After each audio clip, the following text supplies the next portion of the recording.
How to analyze data with ChatGPT. Really easy and simple.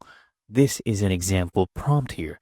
So I'm telling it exactly what I'm going to be giving it and a ANOVA table.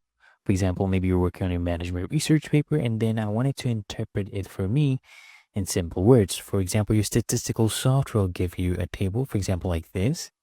And if I put this into ChatGPT, let's see it explaining it to me step by step. It will break it down for me.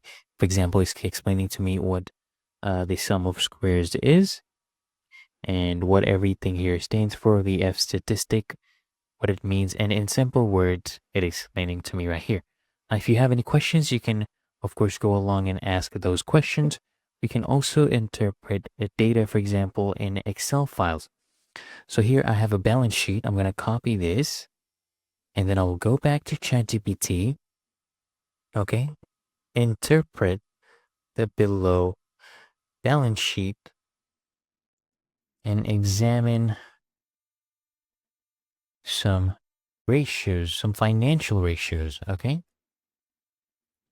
from it, and let me know whether this company is financially sound. And then put a colon, always put a colon so it knows where the data starts.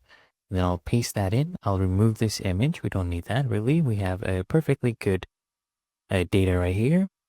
And then once I plug this in, let's see what ChatGPT does. So it's right now analyzing the total assets, total liabilities. Now it's doing some key ratios for me and it's interpreting these ratios. So now this suggests that so this is the current ratio and it is 1.62, which is higher than 1.5 or sometimes, even higher than 1, which means it is a healthy company, has enough assets to pay off its current liabilities, for example, and gives you key insights.